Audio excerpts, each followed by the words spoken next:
Hello, my friends. Welcome to the Life Shift podcast. I am here with a brand new connection, Alyse. Hey, Alyse. Hi, how are you? I am very well. Did I say your name right? Yes, you Okay. did.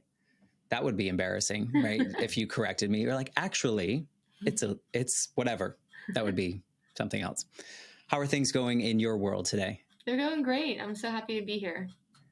Awesome. And we were talking before we recorded that you are working on a book, and I'm assuming that that book is somewhat related to the story that you're going to share today. Mm-hmm. And we don't have an anticipated release date yet, but if it's come out before this release, there'll be a link in the show notes for everyone to check out. But I don't want to give anything away yet, but I want to put that right up at the front because I know how much work it is for people to, one, process their life enough to put it into words that are forever in print, right? But then to go through the whole publishing, editing, all the pieces that come along with that. So, and pitching, I'm sure, is part of it. How excited are you for it? I'm really excited. It's actually always been a dream of mine. I wrote in my journal whenever I was 13 that I wanted to write a book. And I always wanted the title, my nickname as a child was Allie. And I always wanted to write a book called Where's Allie? And really talk about the identity crisis that I really had as a young child, and I didn't know who I was. But it is actually titled The Anger She Keeps, a true story of rage and redemption. And it really is about how society tells us, especially as women, and victims of trauma and abuse, that we shouldn't be angry and that we have to let that go and be the bigger person. And to be the bigger person, you have to release all of that anger. But my book is really about, what do you do when you don't get rid of that anger? Yeah. How do you become, healed through that process of when that anger burns so bright and there's no way to put it out? What do you do? Are you a bad person? And it's really, really cool because I've learned through that process that anger is so powerful. Yeah. So I mean, powerful. You're human. I often talk about this society's pressures of ... whatever that may be, of life. And as you were saying that, I'm thinking, who makes these rules? And I think a lot of it is people putting these pressures on us because they are fearful of anger. In your case, like they're afraid of it. They don't know how to handle it. So therefore you shouldn't do it. Or, or even in like a grief side, like don't be sad, right? Because I'm uncomfortable when you're sad around me. So please don't do that. So I love that you're approaching something that I think people normally kind of shy away from because they're probably afraid of it. But it's a natural human response to a lot of trauma or to anything, really. Yeah. And I think it's a bit of a provocative idea to say we should hold on to our anger, right? Yeah. Like you don't ever hear that. You never hear that. You don't go into a therapist's office and they're like, all right, how can I help you keep the anger? Yeah. Right. You don't ever get that advice. But what I've learned is I had gone through so much injustice and so much trauma and abuse as a child that anger burned so deeply in my soul. And there wasn't enough water, there wasn't enough therapy that was going to allow me to just poof, release it, right? Like it was this fire inside of me. And when I learned not to be scared of it, that it wasn't something to be shameful of, and that I can harness that energy to propel myself forward, that's when things really changed in my life. Yeah. I mean, we'll get into your story in just a second. I love that. I think, when someone has a long-term something like experience, I guess we'll call it that, it's part of your identity in some cases. And so by someone else asking you to like cut that off, it's like cutting off a piece of your body. Like it is part of you. And I can relate to that in the sense of carrying grief with me for so long when my mom died when I was a kid. And 20 years of trying to figure out that grief journey for me, it's just part of me. Like I don't it's not like I dwell on that piece, but it is a component that I will not ignore because it served me in a particular way. And so I love that you're doing that. And we can weave some of that into this conversation today, but maybe, just to kind of paint the picture of what your life was like leading up to where you feel things started to change for you that brought you to this version of Alyse. Sure. So my biological father, whenever I was a child, he did some really bad things, and we had to go and live in a domestic abuse shelter, and the police came and saved us from our home. And we lived in a domestic abuse shelter for many years. I had a stepfather that abused me for 7 years, and he had multiple victims, unbeknownst to me at the time. And I had lived with that until I was about 14. When I eventually was able to tell people, my mother didn't believe me. And she stayed with him until I was 20 years old. And it turns out that he abused someone else very close to me in my home during that time, but she was scared to speak up because I wasn't believed. So thankfully, my mom, when I was in college, I was having a really bad time with flashbacks. And I had reached out to my sister and I said, I need to tell my mom, and she needs to understand that I'm not lying. Like, I'm not lying, and she's still living with this man. And so I finally, at like 3 a.m., I texted my mom in really like a drunken stupor and said, I need to tell you something, and you need to understand that I'm telling you the truth. And she divorced him that day, packed up everything that she had, kicked him out, pulled out her retirement, and drove down to college. She already knew what I was going to say. And she already knew that she had made a mistake in not believing me. So when you reach out, you didn't even tell her. You just said, I need to talk to you. And she knew. Probably had been thinking about it for the last 6 years from the first time you told her, saying, what did I do? Yes. And I think there's a component of that. First of all, I'm so sorry that you had to go through that. And that was part of your journey that should not happen to anyone. And people should not be getting away with that. And the important thing here is that you're sharing this in hopes that other people can find their way out of that and hold people accountable to that. But I'm thinking of your mother, who was probably in a situation in which there was probably fear in that as well, right? Of when you first told her. Oh, yes. Of, like, it's so hard, like, thinking about that, because that's your kid, that's your husband. You might know something about your husband that you are putting down, right? Did you feel that did that completely like erase your relationship with her, or was this more like from those 6 years in between? What was that relationship like because of that not believing you? I was so angry with her, Matt. I bet. And it ruined our relationship for probably a decade. It's just been in the last several years, and especially with writing my book, has been everything comes such up. a process that I realized I never knew what she was going through, right? And the things that, so long story short, the Child Protective Services came and interviewed me at the time before I spoke to my mom. And I got so scared because I didn't know Child Protective Services was going to show up. And so then I was scared to tell them everything, And so then when I was talking to my mom, it wasn't matching what CPS, Child Protective Services, was saying I said. So there were inconsistencies. And then the person that I found out it was also happening to was too scared to say it was happening to her. Right. And so I'm saying, no, it's happening to her. Just ask. And she would be like, no, I don't know what she's talking about, And I think for my mom, everyone always asks me that, like, how do you have a relationship with her? And I think my mom is the victim, right? She was not the perpetrator. Yes, like, it's heart-wrenching when the person that's supposed to love you, that owes it to love you and be there and protect you, doesn't. Like, that is really hard, especially at 14 years old, not having anyone.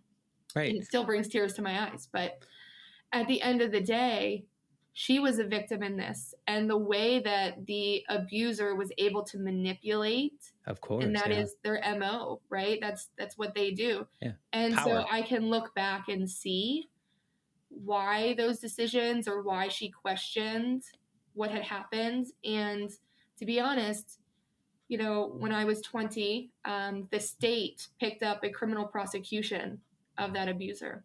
And me and this other girl were witnesses. So he had multiple victims, but time had really passed since the latest abuse. So we went through an entire trial. And at the end, he walked away a free man. And he walked away. And so I think to myself, if the justice system that is built and designed to protect victims and render justice is not capable of doing so, then how could I hold my mom to the same weight, right? And be upset at her when she had 4 children and was working a job that didn't pay a lot, right? And how was she supposed to just leave? Right. You know? And I think as a mom, I pray every day that I would do things differently. And I know in my heart that I would do things differently. But I have to show her grace in the way that it was, the investigation went through CPS. I think that's the story in my life that I want change to happen, because we do mothers such a disservice by the way in which Child Protective Services interviews and surprises victims at their school while I'm in religion class, you know, and you're just supposed to open up and talk about all of these years of abuse, and you're not ready sometimes, you know? So, or ever, you know, I think you were a kid too, like 14, as much as we want to feel like we're grown-ups at 14, you're a kid, right? And, you know, and there's a fear-based, you said the manipulation of, you know, the perpetrator is strong in the house. There's a power there. There's a money power, you know, of like, what am I going to do as far as your mom goes? So, you know, I completely understand, one, the anger and the anger you had for your mom at that time, right? Because in our 14-year-old brains, the role of mother is to protect us. And we don't necessarily understand all the inner workings and the things that are happening to them, because they're adults. They should know everything, right? In our heads, we're like, they know everything and they should take care of me. But I also know everything because I'm a teenager.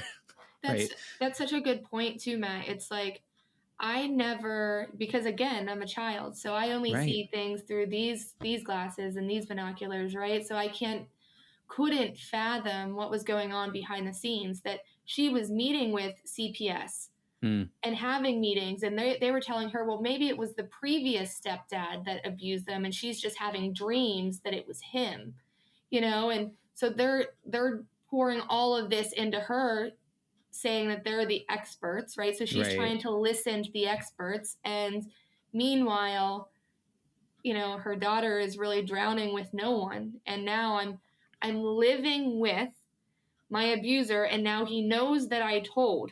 And I have to live with him for years and years and years. So you had to stay. That. And it was really, really scary for me. And I felt for so many years just so unsafe in my own home. And so I always say that there's this quote that says, I'm homesick for a place I'm not sure even exists. And I felt my whole life like that I've never had that sense of home. Right. Because I've never lived it. Yeah. You never had a safe place to land, a safe place to, like, you know, you often think about, if you have had that, you often think about the moments where you can just be without thoughts running through your mind. It's like a safe, you know, like you are wrapped in safe. And I can imagine that 7 years of abuse, then you tell a story. Now you have this additional fear of, well, now they know the abuser's still in the home. There's still this, I don't know, that you turn any corner and the person can be there. You say something, something could happen. You know, like you could say like, I hate this dinner, and you don't know what triggers all around. You know, it's so a constant state of living in fear and living in that fight or flight. Yes, like the hyper aware of everything. I feel like that is still to this day, it's something that I struggle with.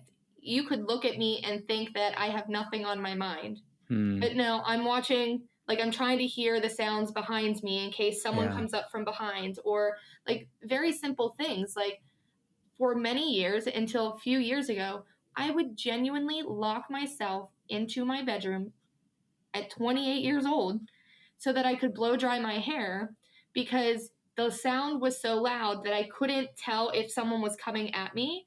So I would only blow dry my hair if the door was locked. Yeah. Like, it's wild to think about that. And that was, you know, at 28 years old, it's 14 years since that had happened. You know, it's wild how it ingrains every part of who you are. Yeah. When you don't heal. Before I ask you about the reason you felt that night you had to call your mom, I'm wondering if you, in your reflection now, look back at your own personal development from 14 to adult, right? Because I can imagine that if you're in this heightened state of fear, is there room to grow as a human? Is there room to do well in school? Is there room to mature in the way that, you know, the girl down the street is maturing because she doesn't have that heightened fight or flight kind of thing?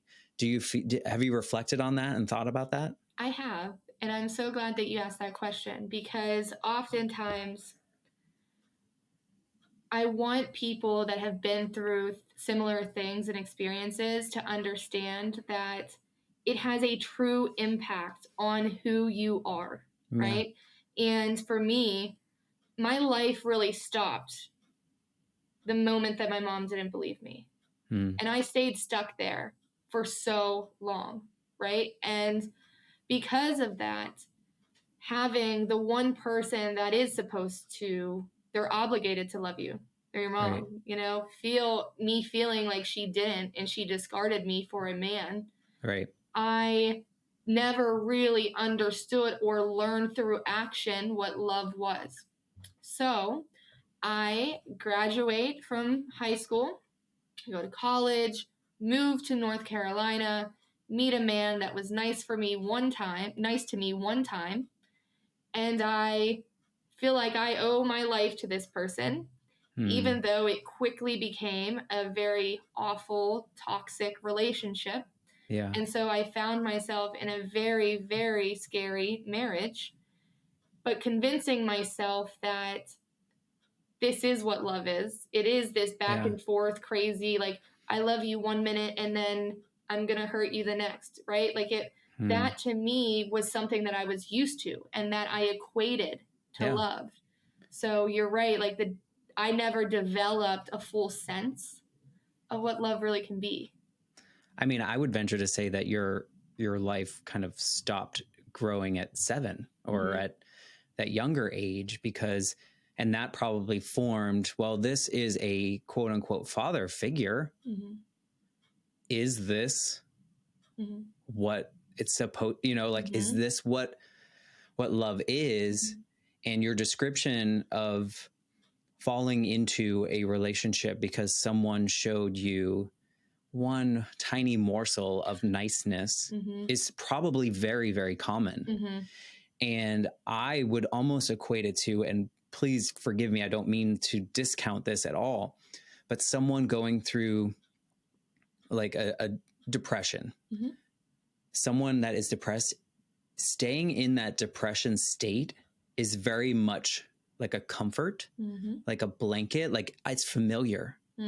I feel at home. I feel that this space is, and I wonder if in its own strange way, did that relationship feel comfortable because of what it was? That is another really good question, because again, when I say like I never felt home, right? Yeah. Because my home was so chaotic, right? It Right. was just chaos. So I grew to love chaos, right? Yeah. Like, or I could at least anticipate it, or I You knew how to knew, function in it. yeah, I knew how to function in it. So anything that was stable scared me. Yeah. Scared me. Because when's the next hack going to drop? Yes. And I would what is that called? Self-destruct, or anything when it got stable, it was like, I don't know how to live in this space. Yeah, sabotage it. Yes, absolutely. And it's so interesting because during the time, whenever I was 15, I met a boy. His name's Jordan, and he is now my husband. And I loved that boy, you know, whenever I was younger, and he was always just so stable in this like chaos. And I used to always, like, going through life, still be in love with him after I had moved away. And I would just remember like how strong and steady he was. And it was just something so different than what I had ever had, you know? Right. And the really cool thing is, after I finally escaped that marriage, I moved back to Pennsylvania, and he and my husband, picked up right where we left off when we were teens. But for a long time, it was so hard to recognize myself and this as love. He's a person that shows love through his actions. Acts of service is certainly his love language. For me, I learned that people just need to tell me they love me, and then I will feel like that's love. And they could treat me terribly, right? But as long as they're saying they love me, I felt and equated that to love. And so in the first part of our marriage, it was really difficult, Matt, because I had to shift and say, you know, my husband now doesn't speak it to me as often as I would like, right? But through actions every day, every day, he shows me that he loves me. Whereas the other side was, they would tell me they love me, but their actions never equated to that. And I can imagine that seeing those acts of love that were like genuine was probably also jarring too. Like, is this real? Like, what is this? What's the motive? What's behind this? I'm sure that there's a lot of that. And, you know, that totally, I mean, I think that a lot of people, unfortunately, will relate to your story and kind of what you've done. But I'd like to, you know, I don't know specifically what your pivotal moment is, but I'm wondering, was that texting your mom? Do you see that as the kind of like the first shatter of something? What what made you do that? First of all, what made you that moment at 3:00 in the morning, besides the It's beverages? Interesting that you asked that question. So my sister had a girlfriend, and that girlfriend had a daughter that was like 3 years old, and they needed a place to stay. And so they were going to ask my mom if they could live at my mom's house. And I knew that that was just putting that little girl into the lion's den. And he doesn't have any of his aged victims living in that home anymore. So if they move a 3-year-old into that home, that she's going to fall victim to him. So I was just really sick about it for so long, and I had to say something. Like, I was just like, I get if no one wants to believe me, but I wouldn't feel right, or if I would just not try one more time. Right. And then someone else becomes a victim. So that is why I told my mom. But it's interesting. There was so much turmoil in my life, even like when I told my mom. It was not a turning point. It is interesting enough. Like, our life didn't get better. Our relationship didn't get better just because I told her and she believed me that time. You know, it did not. I was still so angry. And I remained angry for, honestly, almost 10 years. Yeah. Almost 10 years. I'm in my mid-30s now. And it wasn't until I really had my second daughter, when I turned 30, that I realized I need to start healing some things. Do you think that, you know, we're just going to assume here, we're going to make assumptions here, that your mom was always waiting for that text message? to find, because she was too afraid to make the first step. And so like you opened the door a little bit so she could escape? That's a good question too. I'm so glad you're asking me this. At the time when I told my mom is the smartest woman I know.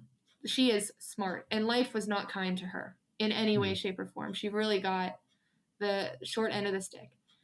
And she always had these dreams of going to college. And right when I was telling her, she was looking to go back to college and to really make something and live up to the potential that she saw in herself and we all saw in her.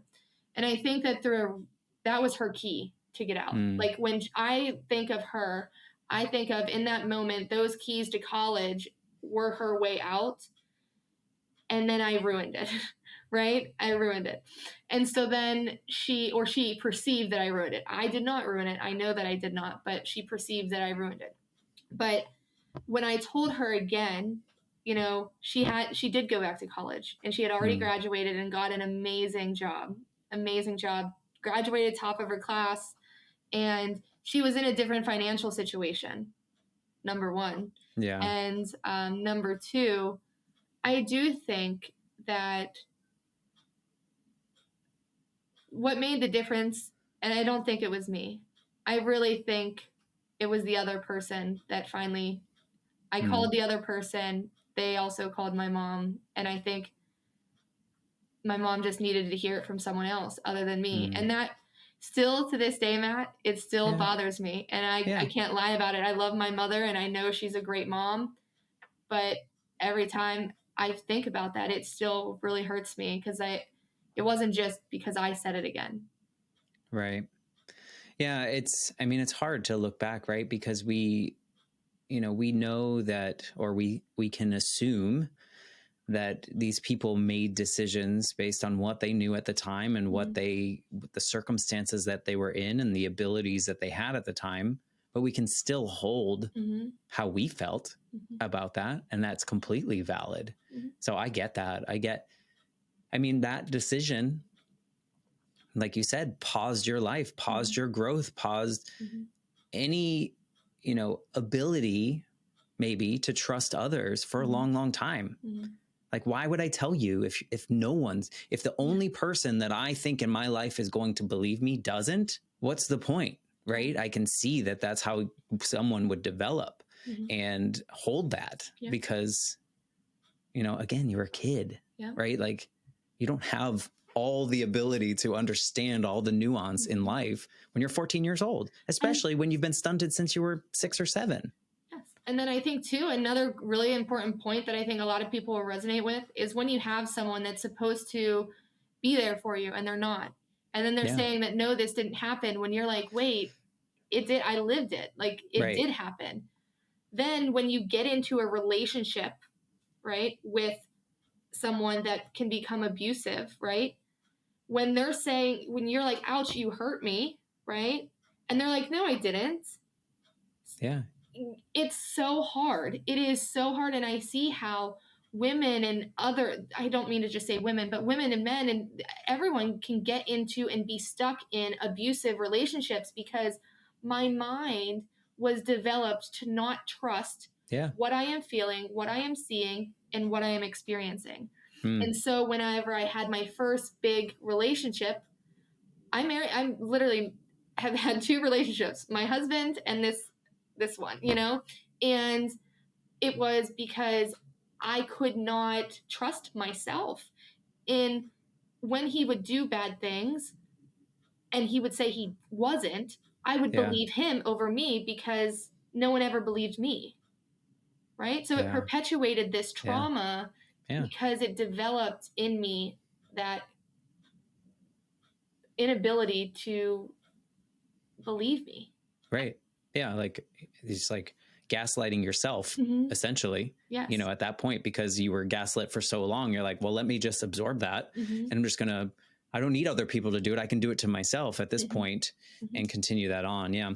I think it's so relatable, unfortunately, right? Like, I feel like that's terrible that it's relatable because like, you'd think, like we think of us as like fully formed humans that can do all these things, but not little, things in our past will stick with us and form us. And especially in your situation, in which it was like stunted in a way, and that you were kind of living as that 14-year-old probably in that relationship, right? Like when you were in that abusive relationship, you were probably still thinking as that 14-year-old in whatever decisions you were making, because they were out of fear. Absolutely. And it's so true. I look back at like the decisions, my gut was telling me not to get married. Don't do it. Don't do it. Don't do it. Right. But then I would think like my 14-year-old self and think, no, Alyse, you're just making this up. It's not that bad. Right. It's fine. You know? And so it was really a lot of how I developed and what my mom had done to me that I made those decisions to move forward with a marriage that I knew was really bad, you know? Yeah. It's so interesting. And I know that there's other people out there that have felt the same thing. And so often you can get so down on yourself. And I just want people to know that it is normal. It's not, you're not weird, or you're not broken, or you're not, this is a normal reaction to abuse. And if you're feeling like you can't understand your own reality, or you shouldn't believe your own reality, it's just take that moment for a second and believe yourself one time. If you're going to believe yourself at any moment, let it be that, and go and really try to start healing that part of you, because until you can overcome that, it will be a cycle that you live in, and you think you escaped, but it'll come right back. What was the trigger that kind of got you to start that healing journey? Like, what was there any specific thing that kind of like, okay, it's time? Yeah, I don't ever talk about this, but my ex-husband, we were separated at the time, and he had become a heroin addict. And I got a call that he ran someone over and killed them while he was high on heroin. And they asked me to, like, his parents asked me to come. I drove from South Carolina to North Carolina to the crime scene, and it was awful. He was like 112 pounds, 6'1", where it's like August in North Carolina, it's like 90 degrees, and he's wearing sweatpants and a hoodie. And they were like asking me, they're like, you're going to come back, right? He needs you. Like, if you don't come back, I'm going to lose my only son. And I remember standing there, and there is literally the man's dead body on the ground, and they're asking me and telling me I need to come back.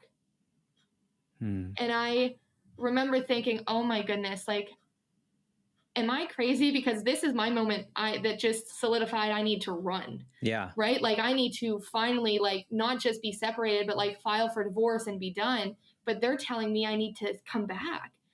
So it was like so hard for me. So I ended up checking myself into a mental health hospital for 72 hours, so that, not because I felt like I was crazy, but I needed everyone else's opinions to stop for a second. Yeah. If that makes sense. Like, I'm thinking of what my mom would do, what his parents wanted me to do, what he wanted me to do. And it all was not aligning with what my soul was telling me to do. Yeah. And I had gone my whole life not listening to my soul, because I was double guessing from everyone else's inputs and my experiences. Yeah. And I wasn't going with my gut. And so I checked myself in just so that I had some time. That's amazing. Yeah. It was a scary experience, though, being in a place like that. But when I got in there, I realized I am not crazy. I am surrounded by crazy, you know, and I am surrounded by people in my life that just are taking everything from me that they can and leaving the scraps. Yeah. Right. And so that was my biggest turning point. It was the most embarrassed, low, saddest time in my life. But it was also something that I desperately needed, because had I not gone there and drew a line in the sand to say, no, I need to listen to I need all of you guys to stop talking. Yeah. And I need to make this decision on my own, I would have gone back. Yeah. He probably would have killed me, you know? Well, let me just tell you, from an outsider's perspective, I don't see that as the lowest. I see that as a strong point. Checking yourself into something that society tells you is X, Y, Z, terrible. Oh my gosh, you're at the end. That's strength. You knew that you couldn't do this in the space that you were in. You just needed a second. Just give me a minute to be alone with my thoughts, to make decisions for myself. I see that as so strong. Yeah. How many people do you know would do that? Yeah. Not many. That's true. And if someone's checking themselves in, they're probably being forced to, right? They're probably being made to do that because something is happening, because there is a moment. But you took that as, this is how I save myself. Yeah.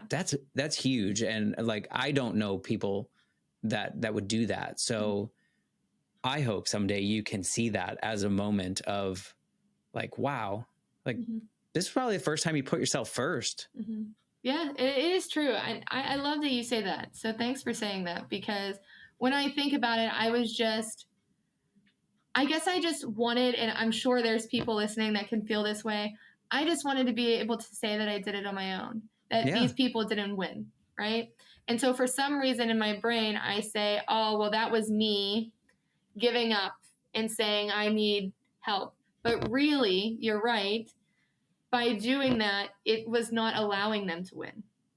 That was the moment where we see, where I saw I'm giving up and I need help, right? It wasn't. It was me saying enough, right? Yeah. Enough. And I'm going to leave all of the trauma in the past because I can't carry it anymore. Yeah, you're closing the door on them. You walk into this facility, when that door closes, you can't hear them anymore. You're in your own box of soundproof, kind of like, not literally, but like you're in this space where their echoes don't matter anymore. Yes. And do you see those 72 hours or however long you ended up staying there? Do you see those as the moment when you emerged? Did you feel like a different version of you? I did. I certainly did. I crafted a plan while I was in there. I had a son with this man, and I was really scared and how to leave. And his family was very connected to the courts. His mom worked there for 30 years, Southern, kind of situation. So we'll leave that there. Yes.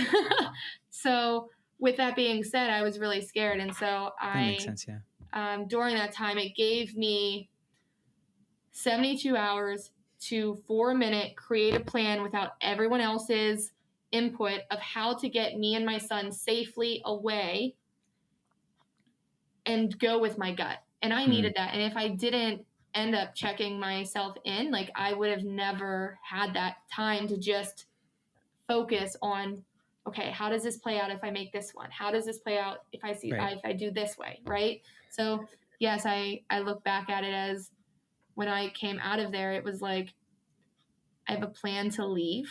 Yeah. And a plan to leave safely. Yeah.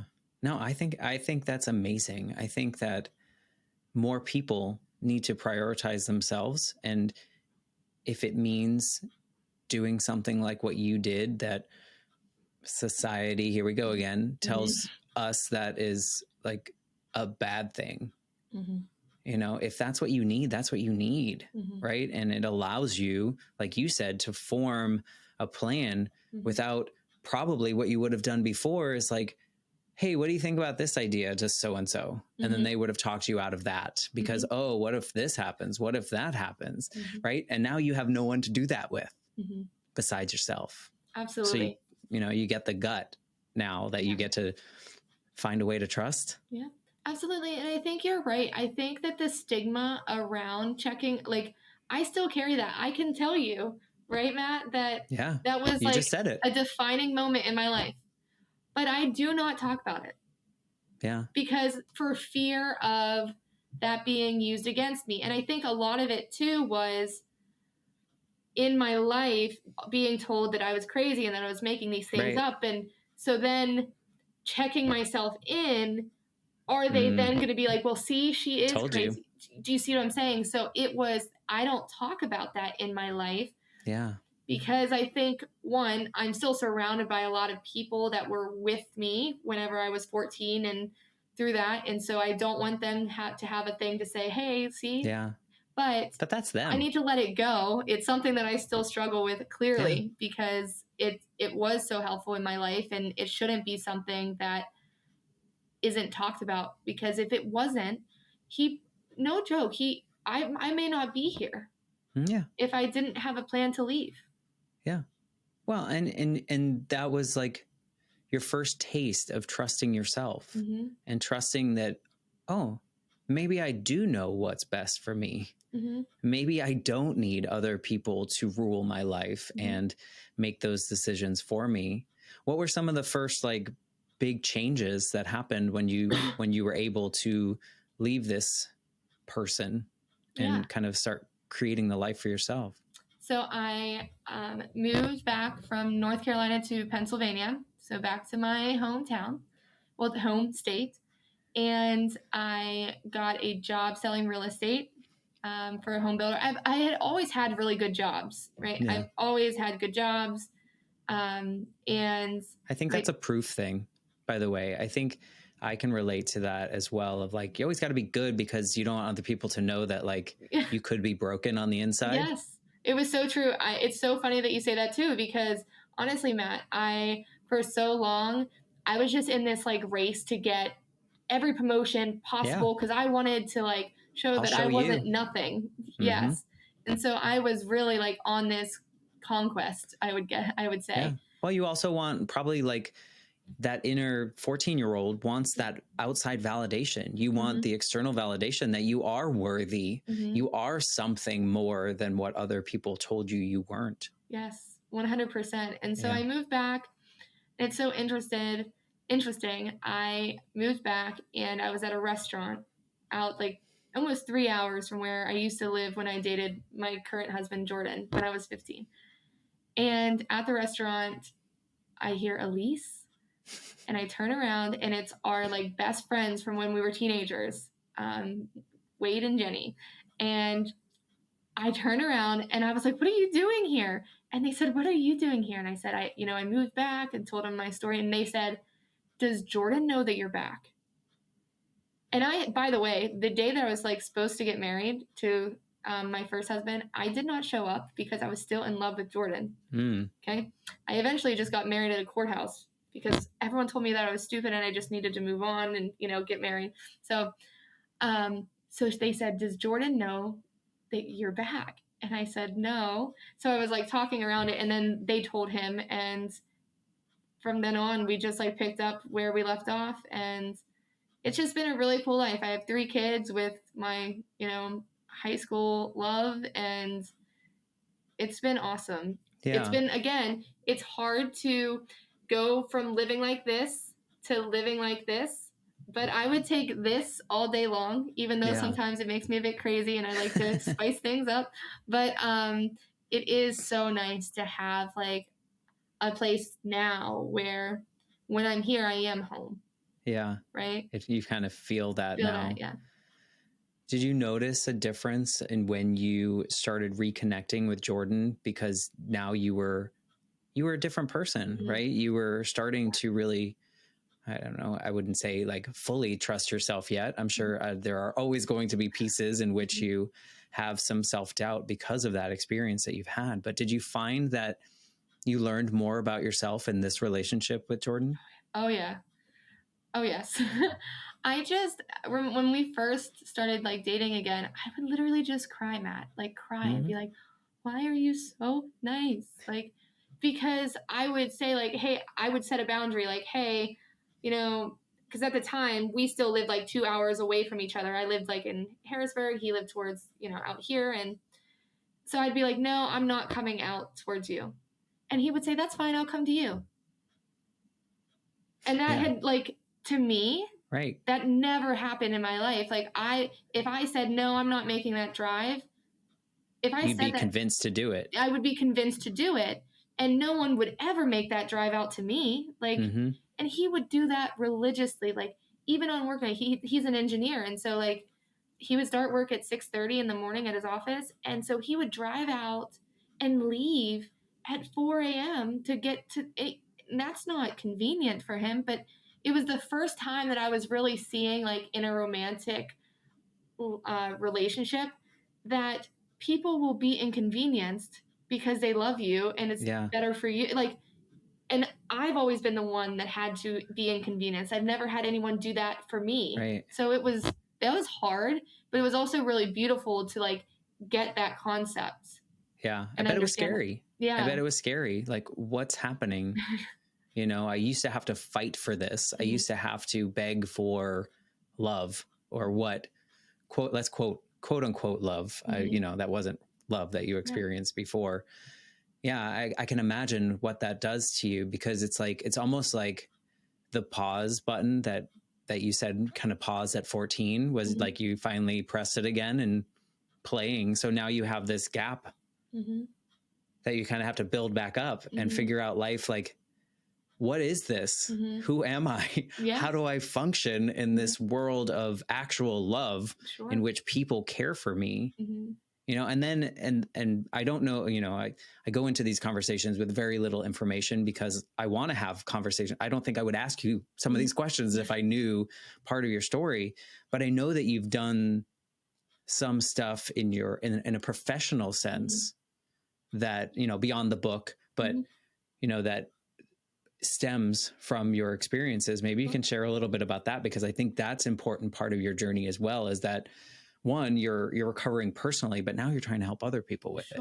Yeah, it's been really cool. 2 years ago, I decided I was going to quit my jobs, and I was my job. Yeah, sorry, job. And okay, I was like, wow, you're really going out there. But it was that whole thing that I was just trying to climb the ladder because I wanted some sort of outside validation, and so I quit my job and I started a business so that I could raise financial aid and scholarships for underprivileged kids that were like me. And in our first year, we raised $8.5 million that impacts nearly 10,000 students in our state. And it's just so cool because I am the only woman business owner that has the lived experience of receiving a scholarship like that, and now having a company that raises those scholarships. So I've really used my life and my story to raise these funds to help other students. So it is really cool, and it's allowed me to. I'm always a competitive person, but I'm not competitive in that, like, I'm trying to run away from my past anymore, where I was in corporate America, just wanting to climb the ladder in every promotion so that I could say, look, I'm not that person. It's very different, and it's been very healing in the last 2 years since then. That's amazing. And it's, your company is solely trying to raise money for these scholarships? Is that like the full-time gig, or does it have other components to it? Yeah, there are other components. So we help, we have like enrollment technology. So we help, you know, private and non-public schools grow enrollment. But I would say about 90% of our business is raising those scholarships. And we don't keep a single dime of the scholarships that we raise. So we don't charge like a commission or keep any of it, which is really cool to me. Yeah. And then the other really cool thing is always a dream of mine. We have what's called the Triumph Over Tragedy Scholarship Award.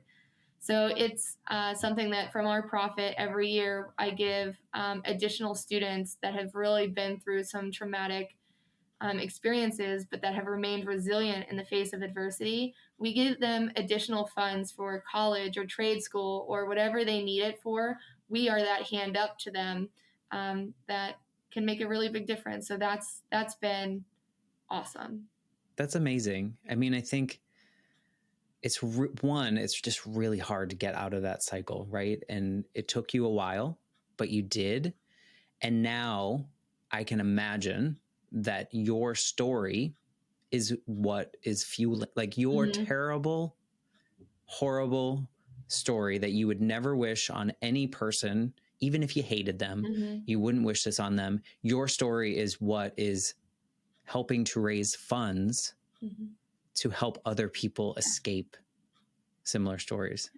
And that's why the book is called The Anger She Keeps, because it really is about this anger that I have inside of me that I've turned into a way to fuel progress for others. Yeah. And we have to honor all of these pieces of our lives and how they've shaped us into the people that we are. We don't have to like what happened to us. In many cases, most of us don't, but what can we do with it? And just this story, this arc, it shows the power that stories have. The stories we tell ourselves for so long, right? The power that you gaslighting yourself essentially after everyone else was doing it, and then you took it upon yourself. That power kept you in that space for so long. And then you were able to be brave and check yourself into this space to give yourself just some quiet, just like shut all systems down, essentially, like all the ones around you, and be able to get out and then start building your own story, not the story that everyone else was telling you to tell yourself. Man, it's really inspiring. And I'm so moved by what you shared, because when you started out, I was like, honestly, like this is tragedy upon tragedy, and no one should have to go through that. But look what you've done. Do you look back on that and you're like, shit, this really sucked, but ... Yes, that is so true. I look back on my life and I am moved to tears of gratitude. Like, I am. Isn't that weird to say? Yes, it is. It is. It's so weird. But I wake up sometimes and I'm like driving to my office, that I have an office that I have, like, and I just cry, but not sad. I wrote in my journal when I was 13 years old, "This is not the existence that God wants for me. I will change this cycle." And I look back and I think about that moment so often, that when life was so dark for me, for some reason, I always believed, that there was beauty waiting for me if I would just make it through. I always believed that. And I had never found it. So I felt like I kept going and going, but I was never finding it. And to arrive, it's magnificent. Yeah. Yeah. And you look back on those moments and probably like, did I have to go through that to be this version of me? I mean, my mom died when I was 8, and people often ask me, like, if you could go back in time, would you change it? And I'm like, well, knowing who I am now and where this journey has brought me and how crappy that 20 years of trying to grieve her was, that made me this version of me. That made me have this podcast. That made me have this conversation with you. And who knows who's going to listen to this and change their circumstances, or feel less alone in their circumstances, or just know that there's some hope, right? That you can kind of get out of the cycle that was created for you and then you perpetuated, and then it just, at some point it gets too much and you got to get out. Yes. Thank you for sharing your story with me and having this conversation and sharing the part that you felt was really, I don't know if the word embarrassing is it, but for sharing that, because I think that was your strength. Yeah. Yeah, you're welcome. Like I said, I don't talk about it often. It was hard for me to even include it in the book, but they were like, you need to include this in the book. So, no, I appreciate you having a space for people to share their stories, because I was that person that had no hope. Yeah. And hearing someone else's stories and knowing that there was someone out there that their parents didn't believe them, or that they had gone through this and their life is good now, I would have appreciated that back then. Yeah. I like to kind of wrap up the conversations with a question. And I'm wondering if you could go back to Alyse right after you told your mom and she didn't believe you, and this version of you knowing all you know. Is there anything you could do or say to her or you would want to do or say to her? I think I would just say